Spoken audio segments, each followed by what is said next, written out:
Hello, मी प्रतिज्ञा स्वागत करते नवीन एका व्हिडिओमध्ये. आणि आपल्या चॅनलमध्ये सुद्धा आत्ताच बघा थोड्या वेळापूर्वी पाऊस थांबलेला आहे. वातावरण किती छान वाटत आहे.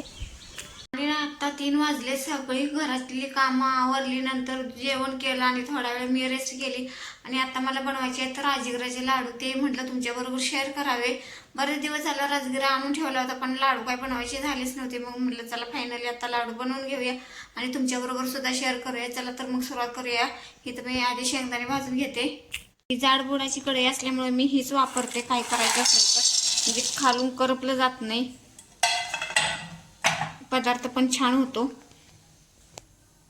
आणि माझा ट्रायपॉडच सापडेना झाले. परवा कोल्हापूरला आम्ही गेलो आणि रिमोट बघायला, तेव्हा जाताना नेला होता आणि त्याच्यानंतर कुठं ठेवलाय तेच समजेना झाले. बघू आता शोधला पाहिजे, त्यामुळे खूप प्रॉब्लेम येतोय. ट्रायपॉड असणं गरजेचं आहे.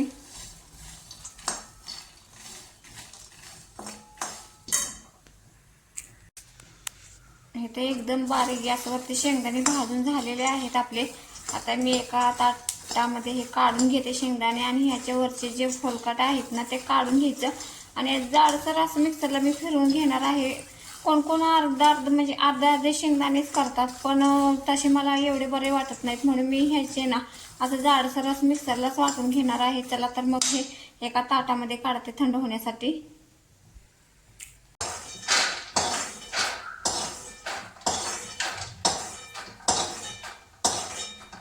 ते सगळे आपले भाजून शेंगदाणे तयार झालेत. मी आता थोडा वेळ हे थंड होऊ देते. आणि याच कढईमध्ये ना आता हा राजगिरा इथे ह्याच्या लाह्या पाडून घेते. मी इथे हा स्वच्छ कॉटनचा रुमाल घेतलेला आहे लाह्या भाजण्यासाठी.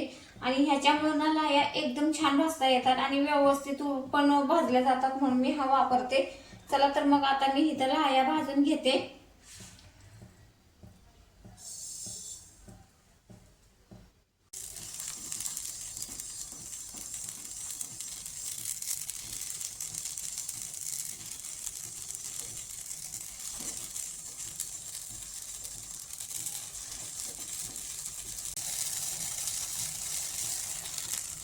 किती छान लाह्या भाजल्या जातात बघा ह्या रुमालामुळे. आणि ना खरंच ना मग पूर्वी म्हणजे आई किंवा अशा पूर्वीच्या बायका म्हणायच्या, ज्या माणसाला खूप राग येतो ना त्याच्या लाह्या खूप छान उठतात. आणि असं काही नसतं बरं का. खरंच लाह्या ना छान राजगिराच्या भाजल्या जातात. जाडबुडाचा तवा असेल किंवा कुठल्याही भांडं तुम्ही घ्या, लाह्या ह्या छानच उठतात.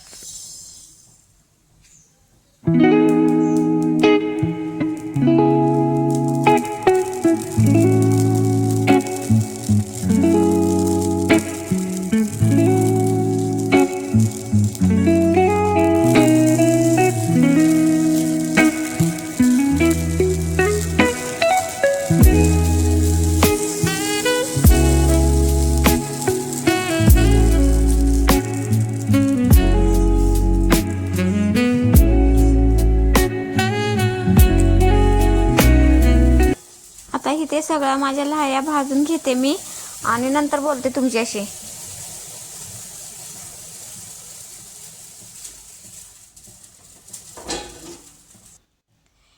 इथं बघा आपल्या सगळ्या लाह्या भाजून तयार झालेल्या आहेत. खूप छान भाजले गेल्यात. चला तर मग आता हे शेंगदाणे मिक्सरला बारीक वाटून घेऊ. शेंगदाण्याचे ना फोलकाटे काढून घेते.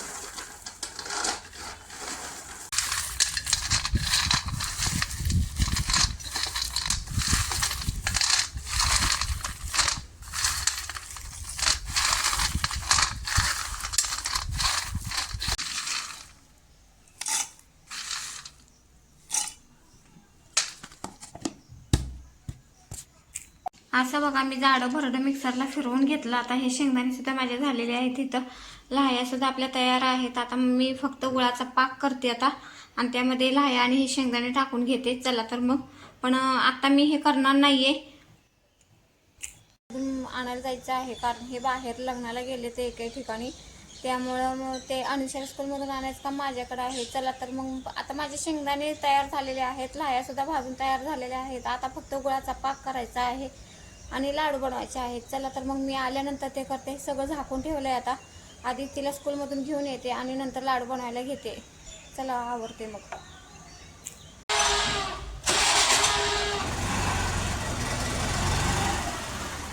आता तिला स्कूलमधून घेऊन आले. आता तिला काहीतरी खायला करून देते. आम्ही दोघी चहा घेतो आणि नंतर तिला म्युझिकच्या क्लासला सोडून येणार आहे आणि त्याच्यानंतर मग राहिलेले आपले लाडू बनवून घेते. आता इथे आपली कढई तापलेली आहे, त्यामध्ये ना थोडासा गुळ टाकून घेते मी. आता गुळाचा पाक तयार करायचा आहे आपल्याला आणि थोडंसं पाणी टाकणार आहे त्यात. एवढा आपल्याला गुळ बास होतोय. तुमच्या आवडीनुसार तुम्ही गुळ घालू शकताय, कमी जास्त करू शकताय. तुम्हाला जास्त गोड आवडत असेल तर जास्त घाला थोडासा. मला एवढाच बास होईल. आता ह्यामध्ये थोडंसं मी पाणी घालून घेते.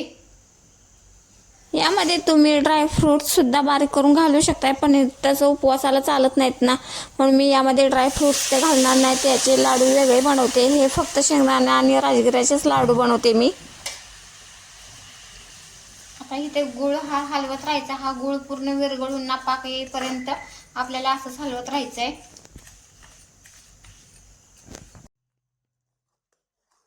राजगिऱ्याचे लाडू बनवताना त्यामध्ये ना गुळ घेतल्यानंतर थोडंसं तूप टाकून पाक बनवतात. त्यामुळे काय होतं, राजगिऱ्याचे लाडू एकदम क्रिस्पी आणि थोडेसे कठीण होतात. जसं आपण म्हणतो मार्केटमध्ये मिळतात ना तसे बनतात, पण तसे काही लाडू हे नको असतात. आम्हाला थोडेसे मऊ लागतात, म्हणून मी यामध्ये थोडंसं पाणी घालते आणि नंतर शेवट पाक आल्यानंतर त्यामध्ये थोडंसं तूप टाकते.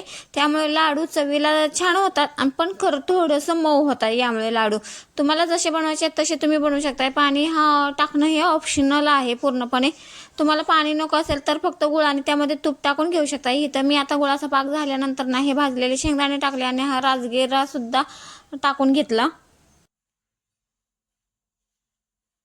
राजगिरीच्या लाह्या टाकल्यानंतर त्या गरम गरम असताना सगळं हलवून घ्यावं लागतं. थंड झाले की लाडू वळता येत नाही, त्यामुळे गरम गरम लाडू बनवावे लागतात. आणि जर तुम्हाला खूप गरम वाटत असेल, हात भाजत असेल ना, तर थोडा पाण्याचा हात लावून घेऊ शकताय.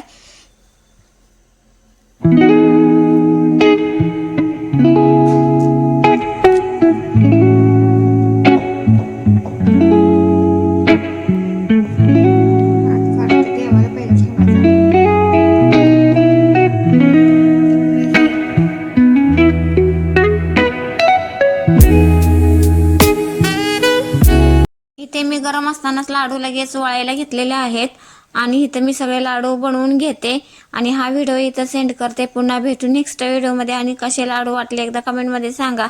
बाय. आता फायनली आपल्या राजगिरा लाडू तयार झालेले आहेत. तुम्हाला कसे वाटले एकदा कमेंटमध्ये सांगा आणि हा व्हिडिओ इथं सेंड करते. पुन्हा भेटू नेक्स्ट व्हिडिओमध्ये. तोपर्यंत बाय बाय.